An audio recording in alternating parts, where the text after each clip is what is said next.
Hi there, very good morning. Welcome back to VT. Now you're watching Market Cafe with me, Kanishka Sarkar and Srishti Sharma. Over the next 1 hour, we'll take you through all the global and domestic cues that you must watch out for and also tell you about the stocks that you need to keep on your radar today. So let's get started and see what's happening with the global markets, and starting with the US. The US stocks, they've closed higher, snapping their 4-day losing streak, especially on the S&P 500 and Dow. Now this after earnings reaction, they have pressured some of the names after the bell, however. During regular trading, the S&P 500 and Dow Jones Industrial Average, both of them rebounded, whereas Nasdaq, that jumped nearly 1.5%, led by gains in large cap tech. Markets did get a boost by softer than expected November inflation data, which showed inflation rising about 2.7% on a year-on-year basis. The data revived hopes that the Federal Reserve could begin cutting rates in 2026, though some economists have cautioned that inflation could re-accelerate in December due to data distortions following the government shutdown we saw earlier last month. Now, tech and chip stocks, they've also advanced after Micron Technology issued strong revenue guidance, easing concerns around the AI trade. All of the Magnificent 7 stocks, they ended the session higher yesterday. Even as semiconductor stocks, they remained about 8% below their highs. In terms of extended trading, Nike shares fell about 10% after the company reported weaker than expected revenue from its Greater China business and warned that higher tariffs, they're weighing on the margins for the company. If you look at the moves for the week, the S&P 500, that's down about 0.8%, the Dow is off about 1%, and Nasdaq, that's also lower by 0.8%. Looking ahead today, that may be a volatile day with quadruple witching, as more than $7.1 trillion in options exposure is set to expire, which is the largest on record. So yes, Srishti, a decent day coming in on Wall Street, ending that 4-day losing streak for S&P 500 and Dow. All right, so that's about the US markets, but Kanishka, for today, all eyes will be on Japan as well, because it's the all-important BOJ meet. But before that, let's also tell you how did the trade pan out when it comes to the crude oil prices specifically, because oil is set for a second weekly drop. Is the WTI crude that dipped below that $56 per barrel mark. Yes, of course, there are expectations of a supply cut that weighs on the oil rising geopolitical tensions. So that's what we are getting to see when it comes to the crude oil prices. Let's see whether or not there's some bit of a rebound. But when it comes to the silver prices, just yesterday we have seen silver slipping from those record high levels. At one point in time, silver was down more than 2%, while gold continues to trade near its record high. And when it comes to the natural gas prices, it's the US natural gas stocks that actually were seen to be falling for the 5th week. So that's about the commodity check. All right, so that's about commodity prices, but let's get you what else is happening in the world, and start with some macro data coming out of the US. The US consumer prices rise lesser than expected at 2.7% annual rate. The street was expecting November price index to go up by 3% or so. Strong slowdown in the housing inflation is also one reason behind this unanticipated decline. And even the core CPI for the month, that's also cooler than expected to 2.6%. This is the slowest pace for the core CPI since 2021. And viewers, remember that this is the first time that inflation print is to be released after the government shutdown is lifted. And Japan's inflation remains sticky, strengthening the case for a Bank of Japan rate hike today, wherein headline CPI eased to 2.9% in November, but stayed above the BOJ's 2% target for the 44th straight month. Now, core inflation held firm at 3%, in line with the estimates, wherein former Deputy Governor Wakatabe says that the rate hike are natural if the neutral rate rises, but warns against moving too fast. All right, so that's the data coming out of Japan. But now shifting focus to Europe. Now, ECB President Christine Lagarde says that the euro area economy that has remained resilient with services-led growth likely to continue. Domestic demand is expected to drive growth, though trade challenges, they remain a drag. Now, Lagarde said that inflation should ease in the near term, with wage growth expected to slow down, but uncertainty, that remains unusually high. And the Bank of England has delivered a quarter-point rate cut, offering a Christmas boost for the borrowers. Now, the MPC voted 5:4 to lower the rates from 4% to 3.75%, marking the fourth cut of 2025. While the inflation remains above the target, policymakers expect it to cool faster in the coming months. The BOEs signal that any further easing in 2026 will be gradual and data dependent. All right, so that's all about data and macro news. But moving on, China has warned the US that it will only harm itself after Washington approved its largest ever arms sale to Taiwan that's worth $11 billion. Now, Beijing said that any attempt to use Taiwan to contain China that is doomed to fail, reiterating opposition to Taiwan's ruling party. Now, Taiwan's president has vowed to strengthen self-defense, warning China that it could move by 2027. And TikTok has signed an agreement to create a new US joint venture, according to an internal memo. Now, US operations will shift to TikTok's USDS joint venture backed by Oracle, Silver Lake, and Abu Dhabi-based MGX. Now, the new entity will retrain TikTok's recommendation algorithm using only US user data, aiming to address security concerns. Moving on, let's shift focus to some earnings. Now, Nike shares, they slid 10% after China weakness and tariffs, they overshadowed quarterly beat.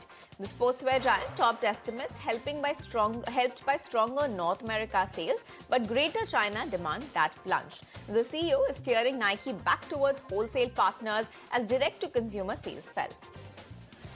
And Trump Media and Technology Group, which is the parent company of the Truth social media outlet, will be merging with the nuclear fusion power company TAE Technologies. Now, the deal is valued at $6 billion. The merger is expected to close in the middle of 2026, giving shareholders of both the companies equal ownership of the combined entity.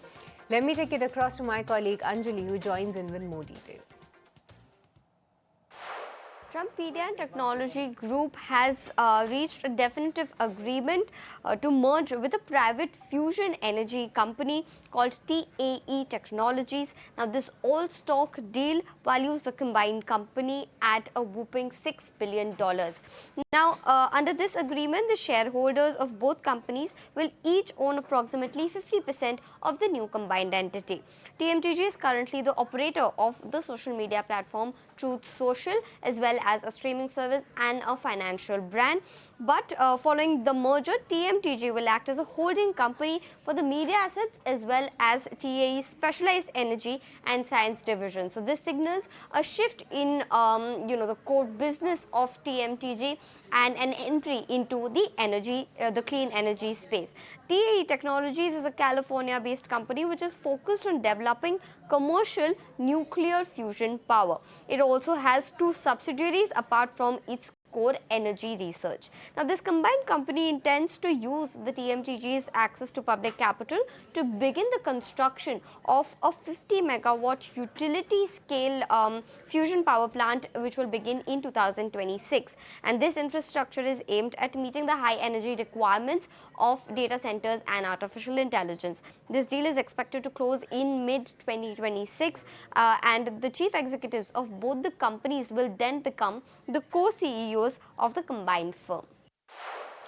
Thank you, Anjali, for taking us all of those details. That's about the Trump media merger. But for now, we'll stop for a very short now to tell you how the Asia-Pacific markets have opened up. And it's a rather positive day coming in for the Asia-Pacific front. All of the stocks have risen as investors are looking towards that Bank of Japan decision coming out later in the day. Now, that decision could see rates rise to 0.75%, which would be the highest since 1995, with data from LSEG showing that 86.4% probability of a hike by the Bank of Japan. So we'll watch out for that. But for now, Japan's Nikkei, that's trading nearly 1% higher. 49,482 is where it's holding on to. Hang Seng also trading in the green, 0.3% uptick over there. 25,575. It's where is the Hang Seng index is trading. Apart from that, China's Shanghai index, that's trading absolutely flat right now, but with a shade of green this time. 3,880 is the level where it is at. Now, if we talk about Australia's index, ASX 200, that's also trading about 0.4% higher. 8,600 is the level that it's holding on to. So yes, good moves on the Asia Pacific front. South Korea's Kospi index, that's also trading in the green territory, just about flat, 0.2% gains over there. 4,000, that's the level where it is holding on to. So yes, good day coming in for the Asia Pacific markets. If we talk about Nifty yesterday, Srishti, we did manage to end above that 25,800 mark, and today we are expecting a positive start, about 70 points of uptick over there. So yes, looks like a good day coming in for the Indian markets as well, following that very positive handover from the Wall Street as well as Asia Pacific markets. Well, absolutely. That's what GIFT Nifty is indicating. But with this, let's also tell you that how did the Indian market share shop just yesterday, which were the big movers and which sectors emerged as the leaders in yesterday's trading session. And for the market wrap, let me take it across to Snehi for all the details. Well, yes, a day of swing trades for the market on the BSE Sensex weekly expiry that we've seen. The market started under some pressure, managed to recover. Then after the midday market slipped once again, but ended absolutely flat. So yes, recovery from the day's low, although it wasn't much of a drop. 25,815 thereabouts is where the Nifty has ended, above the 25,800 mark. But remember, at one point of the trading day, the Nifty also closed above the 25. It crossed the 25,900 mark and then receded sharply from there. So yes, some recovery, but absolute flat moves on the Nifty for the Sensex expiry day. So was the case with Sensex. Nifty Bank saw a little bit of a pressure, about 1 or 0.2% downtick coming in.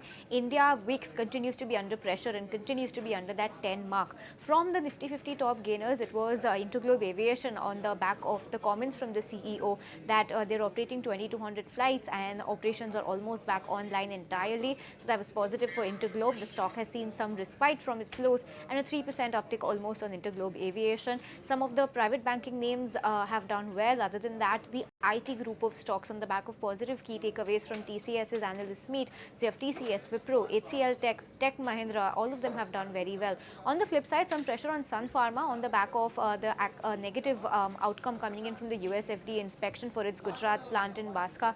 So that stock was lower by about 2.5 to 3%, and some of the other Nifty stocks were under pressure too. But if you talk about the themes that were in focus, the AMC group of stocks did very well on the back of the SEBI regulation coming in for mutual funds.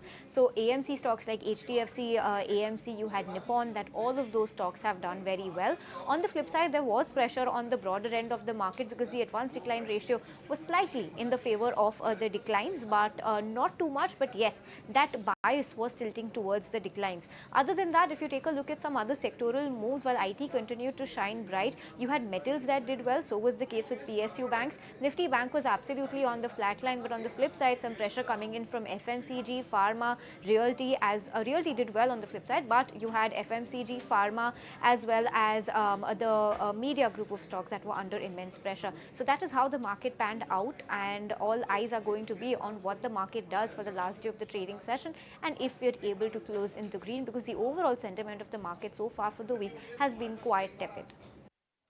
All right, thank you, Snehi, for that roundup. But before we let you go, that's about the market roundup yesterday. But which are the cues that we need to watch out for today's trading session?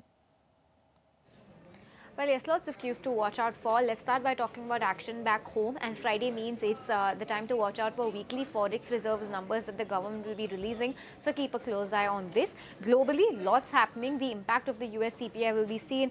US University of Michigan consumer sentiment will also be out. So watch out for that. From UK, retail sales numbers will be on the annual. So keep a very close eye on that. From Eurozone, the consumer confidence numbers will be out, and the impact of the ECB meeting will also be seen. And from Japan, the rate decision will be out. The Bank of Japan rate decision will be important to watch out for, along with the CPI mark that the Bank of Japan will also be releasing. Now, for Bank of Japan rate decision, we're expecting to see a hike of 25 bps. So watch out for any announcements on that front as well. We're shifting focus back home once again in terms of corporate action and board meetings. Shriram Finance Board is going to be mulling fundraising, so watch out for that. Dr. Lal Path Labs will be trading ex bonus in the ratio 1:1, so that's a corporate action you should be watching out for. And Canfin Homes will be trading ex dividend, so keep a very close eye on that as well. But shifting focus to the primary markets, then one big listing on the bourse is ICICI Prudential AMC will be making its D Street debut, so watch out for that. And in terms of the recent IPOs that are going to be in focus on the back of their lock-in period ending, Capillary Technologies 4% IPO, 4% equity will be out of anchor lock-in, and for Oswald Pumps 6% equity will be coming out of its lock-in period. So some volatility, some fluctuation can be expected to see on a bunch of these stocks. Lastly, also in terms of other events, while we did speak about Bank of Japan, watch out for the commentary coming in from BOJ Governor Kazuo Ueda. He's going to be holding a press conference after the rate decision, so keep a close eye on that, where he's going to be explaining the stance and the rationale behind the rate outcome, whatever it is. But yes, we're largely expecting to see a hike of 25 bips in their interest rates. So yes, that's a list of all the cues to watch out for very closely. All right, so that's about the cues that we need to watch out for. But time now to take a look at all of the stocks that are going to be in focus today. And let's start with HCL Tech, which has announced that it's going to acquire HP's Telco Solutions business for a value of $160 million. It's going to be an all-cash deal, so we'll watch out for HCL Tech and how the stock reacts to this development. Next up, we have Lupin, which has signed an exclusive licensing agreement with Neopharm Gentili, that is SPA, to market and promote the gastroenterology brand Placin in the Philippines and Brazil as well. So yes, Lupin is also something that we'll be watching out for. Another pharma counter on our radar today, that's Biocon. Now, its Cranberry facility in the US that has received a voluntary action indicated status in the FDA inspection, the most recent one that was conducted, and hence we'll be watching out for Biocon as well and see how the stock reacts to it. Now, next up, let's put the spotlight on the infrastructure space, and GPT Infra, that's the one that's going to be in focus on the back of an order win. It's a massive order win coming for the company. 1,800 crore worth of orders coming from MCGM. This is for a flyover in a joint venture. So yes, big moves coming for GPT Infra as well, and we'll wait for how the stock reacts to it. And lastly, there is Aeroflex Industries. Now, this one has announced expansion, now 97 crore rupees worth of expansion for data center liquid cooling skids and SS hose automation. So that's the latest news flow here as well. We'll watch out for Aeroflex Industries as well and see how the stock reacts to this development.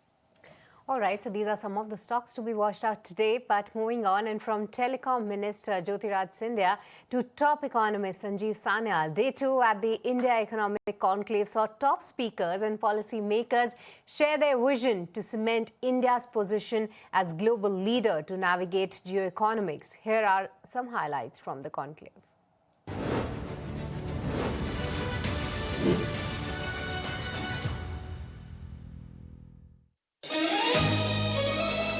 On day one of India Economic Conclave, policymakers and top economic influencers set the narrative on how India can navigate geoeconomics.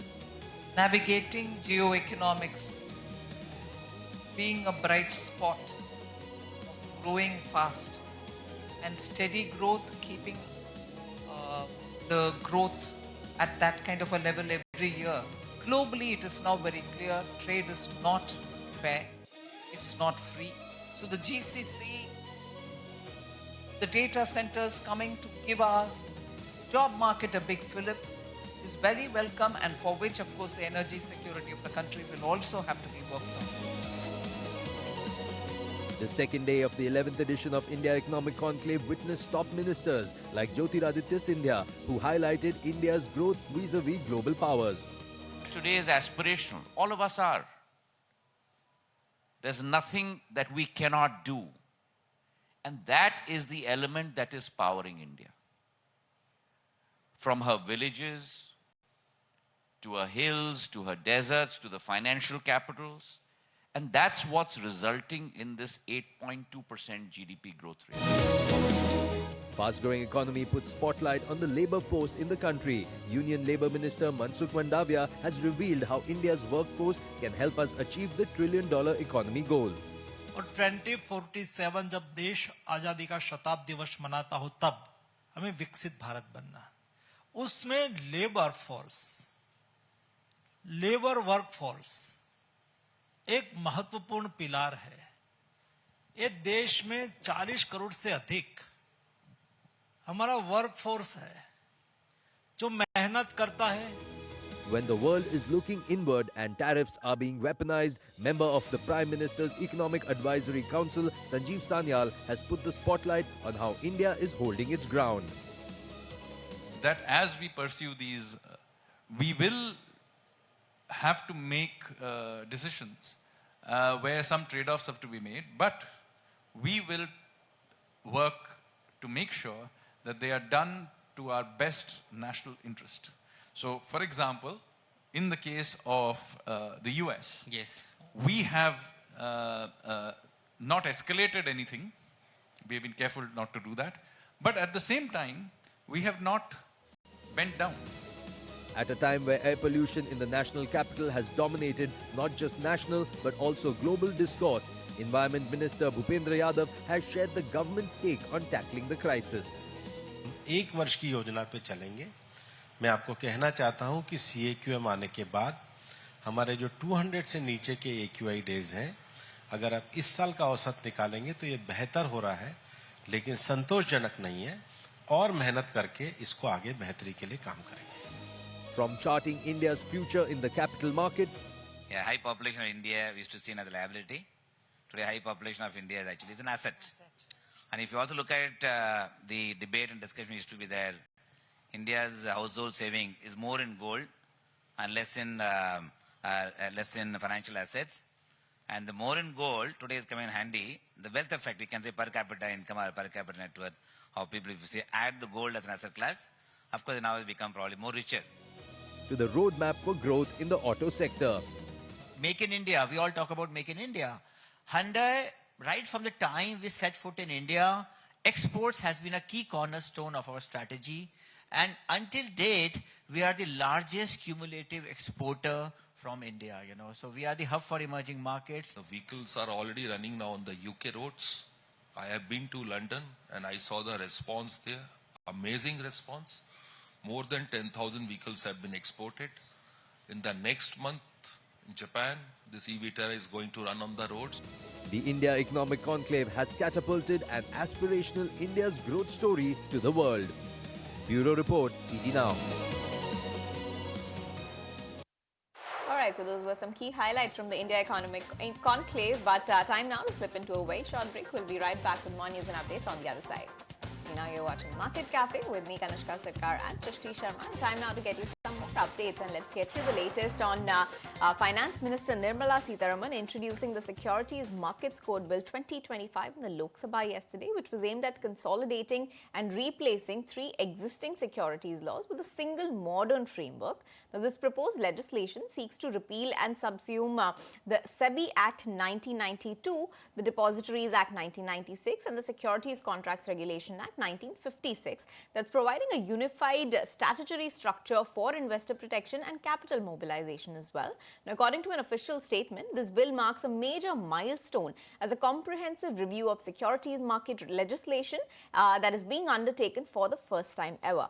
Now, the move is expected to facilitate wider investor participation and also enhance capital mobilization in line with the needs of India's fast-growing economy.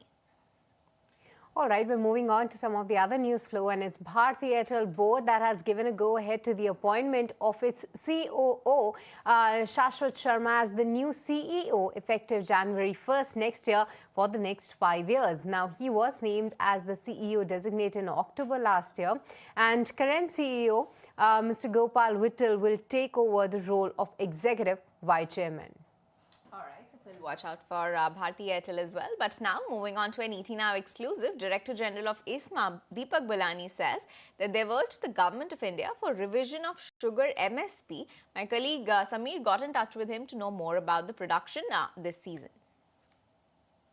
There is a possibility and there's a concern that the cane arrears might mount up. So in order to avoid any cane arrears mounting up, I think it is very, very important for the government to revise the MSP to around 41 rupees a kilo so that we realize the revenue through the sugar prices. And I believe the government is seriously looking into this, and recently in the parliament they have said that they are closely monitoring the situation, and appropriately at appropriate time, in the interest of the farmers and the sugar mill, they will take some proactive action. So I believe that is on the horizon, and we feel that MSP will be done. And even if the MSP is increased to 41 rupees, there will be hardly any impact on the retail prices, because 65% of the sugar is consumed by the the institutional buyers. Only 30-35% is consumed by the home buyers, and the impact is going to be minimal, considering that in last 10 years, the inflation part on the sugar is the lowest in comparison to other commodities, and also the weightage of sugar in the CPI is very low. So I think in considering all the aspects, I think MSP revision is something which is very important for the entire ecosystem, including farmers. In addition to this, you have also been pitching for certain relaxation in sugar export part as well. But government has been echoing that, okay, the geopolitical conditions, the external factors are currently in a position which is not allowing the free hand. So sugar export has already been allowed for around 15 lakh tons. The sugar export to some extent has already started. Around 1.5 lakh tons of sugar is already contracted. We are hoping that the parity will be there in the international market soon. And January onwards until March end, when there is short of Brazilian sugar in the global market, there will be some acceptability. And we are heading for a parity, and we believe that most of the quota which has been allocated by the government will be exported by March end. Right, so that's the big story when it comes to the sugar sector. But moving on to another news flow, and it's KKR that has released its report on the outlook for 2026. The background for global economy remains favorable, and India's standout economy due to the emergence as a global service exporter. Let me take it across to Anurag Joshi, who's here with more details. Anurag. KKR and company wants to own more Asia at this point in the cycle, the US private equity investor said in its global macro outlook for 2026. The background for global economy remains favorable, and heading into 2026, the current global backdrop argues not for de-risking but for high grading and for upgrading the portfolios and capital structures. High grading is a term which KKR is emphasizing in the report. And the cost to high grade one's portfolio is extremely low, KKR says. And it believes that the international markets offer increasingly attractive entry points. The earning momentum turns, and the corporate reforms accelerate, and the valuations remain well below US levels. The outside of India, the international services economy faces structural challenges, and these challenges are preventing non-US nations from growing as fast and profitably as the United States. Europe still needs to develop its robust cross-border financial services infrastructure, while US and India have shown that a dominant services base can underpin stronger equities and currency stability also. On India, KKR mentions that the country is currently its best play on the consumer upgrades, and nowhere are consumer upgrades more evident than in India. The country is also another standout economy due to its emergence as a global services provider, and the income and wealth effects for India's top 200 million consumers is reinforcing this trend. About Asia, Japan and India are remaining the most compelling stories for KKR. Opportunities are also emerging in Korea and Southeast Asia. Investors, particularly in the private markets, remain structurally underweight on Asia. And they're seeing green shoots in Korea, corporate reform, and also in Southeast Asia. China needs to develop its domestic services industry to inspire job growth and exit from deflation, while global companies focusing on improving the return on capital and unlocking value from the non-strategic units. As a result, KKR expects further carve-outs in Japan and opportunities in South Korea and in China. All right, thanks Anurag. That's all about the India 2026 macro outlook. But moving on, Chennai and San Mateo headquartered SaaS major Freshworks, they've told ET now that nearly 6,000 of its 75,000 customer base, they've begun paying for any one of the company's AI offerings as well. Now, in an exclusive chat earlier, Freshworks CEO Janice Woodside said that the company was confident of having all of its customers pay for AI eventually, which he projected to be soon to be a multi-$100 million business. Let's take a look. Fire Hydrant brings to us the deeper capability in an area called IT operations management. So think about an IT department that has to respond to outages or service degradation. They have to scrum, they have to do root cause analysis, and then they have to actually solve the problem. Fire Hydrant software enables them to do that. Right, and it's interesting that you've made this acquisition at a time when there's been so much focus on AI and the kind of role that AI will in fact play in SaaS. Does the acquisition itself have any synergies with the fact that you are shoring up on AI capabilities, and what's the correlation really? Absolutely. So our entire Fresh Service product is moving from reactive support, reactive service to a proactive stance, and AI allows us to do that. Fire Hydrant is AI enabled, so the software itself, the AI, will understand all of the inputs that are coming in, alerts and so forth, and will parse out the alerts that actually matter from the noise. So that allows the operations management team, the IT team, to do its job better. Right. So the Fire Hydrant team and the Freshworks team, will there be a synergy from going forward? How does that match up even as the acquisition is completed? So it's very similar to our Device 42 acquisition of about a year ago. We have over 20,000 customers that use Fresh Service today. We intend to sell Fire Hydrant into those customers. Many of them want a deeper IT operations management solution. And then we intend to invest incremental engineering resources here in Chennai and in Bangalore and in Hyderabad to bolster the Fire Hydrant product and make it even more performant and allow them to move their roadmap forward faster. Right. Have you... All right, let's move on and let's put the spotlight on Ola Electric then, because it's yet again founder Bhavesh Agrawal, which was seen to be selling his shares in the open market now. And it was around 2.83 crores of shares that we have seen to be selling in just yesterday. And along with that, what we are getting to see is that overall, for the past 3 days, the total of 9.6 crore shares have been sold for a total value of 324 odd crores. Yes, of course, we have been seeing that tremendous pressure when it comes to the stock price as well, because since the start of this particular year, the stock is already down almost 60 or 70 odd percent, and from its all-time high levels, more than a 70% drop is what we have already seen. Just yesterday, it was a 5% cut on Ola Electric that we have seen. The stock is indeed trading at its all-time low levels, and the company does say that the stake sale is to repay the promoter loan of around 260 odd rupees. There's no dilution of the promoter control as of now, but yes, of course, it's the continuous selling spree that we are getting to see on Ola Electric, and indeed not a great news for the investors as well. 9.6 crore shares have been sold by the promoter just in the last 3 days, which indeed is a bit concerning for the Ola Electric investors.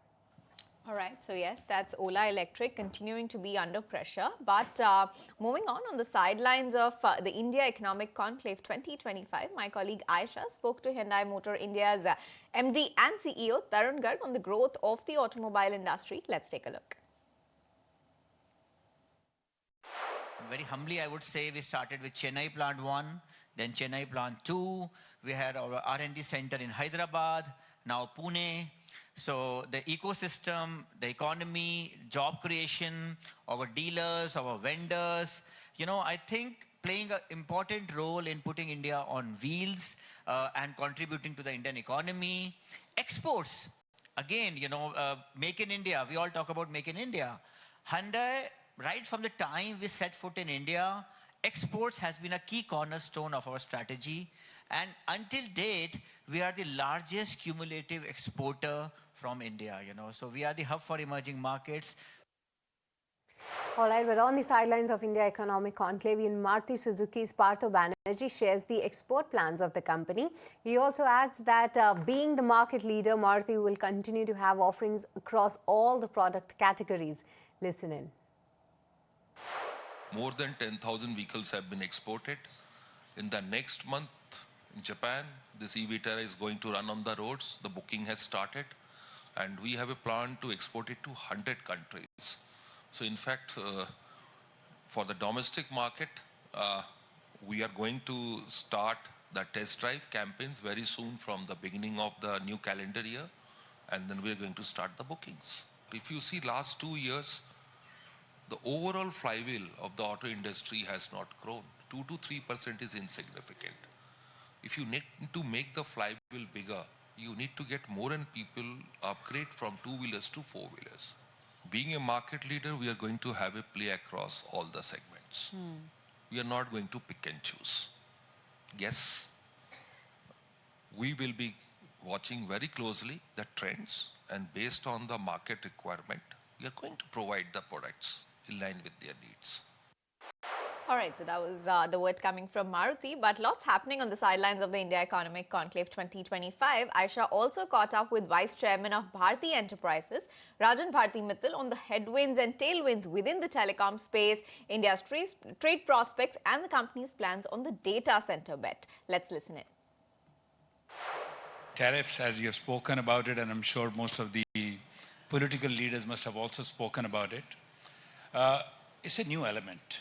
We've never heard that every nation comes around with their own tariffs. The WTO was supposed to manage that. It's all gone out of the window, as I would say. So we have to be now much more agile, much more nimble, much more strategic, I would say. Strategically, if India has to place itself, which it is doing, the major markets, US, EU, we have to be aligned with them. India is a large export market, technologies is sitting there, capital is sitting there, research and development is sitting there. So we have to align. Trade is only one part. Services, which is away from trade, defense, technology, financial capital. So we have to align with all these factors. I don't think so. India is now at this stage where we have restricted capital.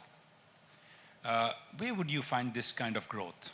6.5%, 7.5%, 8% growth, $4 trillion economy, and we see the numbers that. Where will you find this growth around the globe? Europe is, I have to say, struggling. US is growing maybe 2%. China is growing 4-5%. So where are you going to deploy all your money? India has both the advantage, huge domestic market, and the potential to grow for areas beyond. You know, we are looking for opportunities in our world, which is telecom predominantly. We've seen some, we placed some bet in UK. We're looking for other opportunities will come in. So we will always be looking at opportunities which throw up on telecom, on digital infrastructure. That's where Bharti will be. All right, but for this, viewers, it's now time to slip into a very short break in this edition of Market Cafe. Don't go anywhere. We'll be right back on the other side. As we step closer to the end of this year, we have a roundup of what powered your portfolio this year. What asset classes performed best? Let me take it across to Kanishka, who is here to present the whole picture. Kanishka. Absolutely. So here's a quick look at the 2025 portfolio heat map. Now, where did your money really work? Let's start with equities. Now, they had a solid ride this year. NASDAQ, that actually stole the spotlight, zooming 22.5% on a tech-fueled rally. This data is as of December 11th.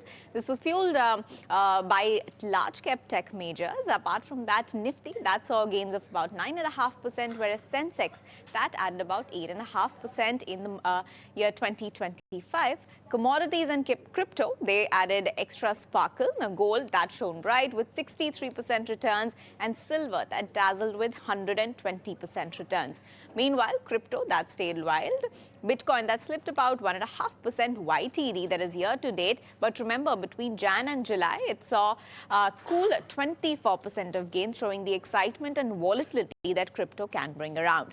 Meanwhile, FD rates, they eased about 55 basis points in 2025. That's following RBI's rate revisions. This reflects softer interest rate conditions, which means while FD returns may not be very high, those who have loans did get some much needed relief. So yes, that's about the YTD returns from some key asset classes. But what about you? Where did your money really work? Now, where does your portfolio stand now? So let's break that down for you. So if you're invested about 1 lakh rupees at the start of 2025 across assets, now your investment in NASDAQ, that would be around 1,22,370 rupees. Nifty would have given you a return of 1,09,540 rupees. And a 1 lakh rupee in Sensex would now be worth 1,08,470 rupees. Now on to the big Containers, precious metals. If you'd bought gold worth 1 lakh rupees at the start of the year, its value would now be 1,63,000 rupees. Returns are even higher as far as silver is concerned, more than double. 2,20,000 rupees is where your silver would be if you had invested 1 lakh at the start of the year. Meanwhile, Bitcoin, that would have ensured that you've had a loss of about 1,470 rupees if you had invested about 1 lakh. And now on to the safe and safety bet, that's FT, 1 lakh rupee FT. That's grew around to around 1,06,420 rupees. That's safe, reliable and steady. So remember, we've used 6.80% as the rate, which is from June 2024 onwards on a pro rata basis, since that was the start, since that was the rate at the start of the year, that is in January 2025. So yes, that's the big takeaway. Equities were strong with tech leading on Nasdaq. Metals, they've dazzled, crypto thrilled, and FTs, they've stayed safe as usual. 2025 does prove that the right mix makes your money work hard and shine. All right. Thank you so much, Kanishka, for highlighting all those details. But on to another listing on the street today. It will be ICICI Pru AMC that is all set to make its debut on the bourses today. Very strong response to the IPO. But let me take it across to Ishika, who is here to tell us about the listing scenario for ICICI Pru AMC. Ishika. Definitely. So ICICI has had a very good response, raising almost 10,600 crores from the primary markets, right? Now the structure is 100% offer for sale. Therefore, it is more of a liquidity event than growth capital, right? Now talking about listing scenarios, now its GMP is quite high at 520 rupees. And upon listing, if it lists at a 10% premium, it could list at 2,381 rupees per share at a 20% premium or at rupees 2,598 rupees, and if it lists at the 30% premium, then it could list at the price of 2,814 rupees per share.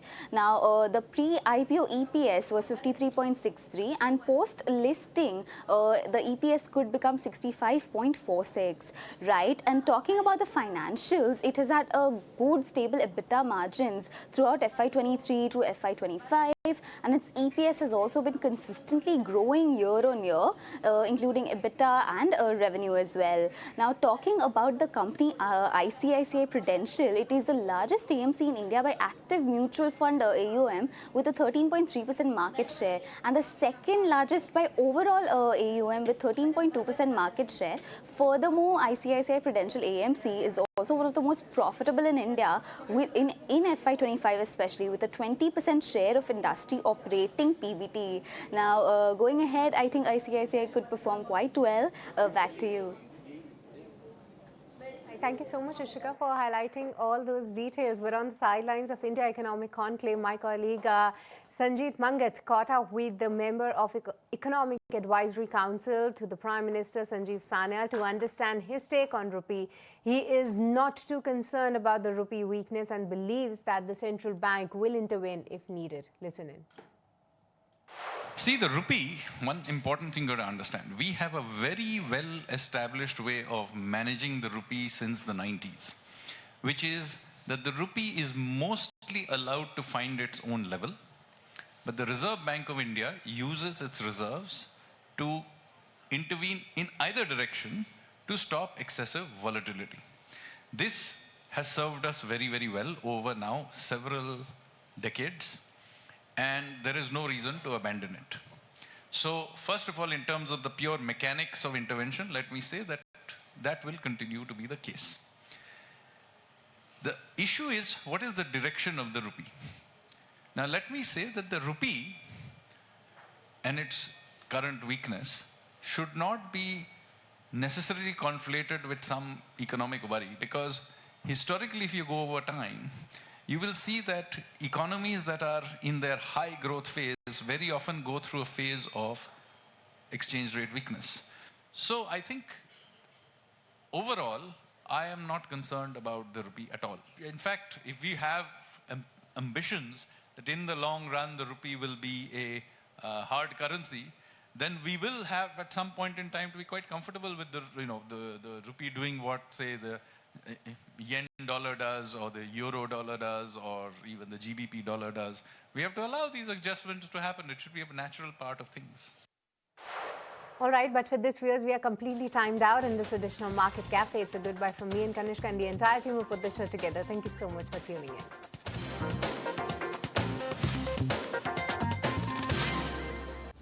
In association with Bank of Baroda, play the master stroke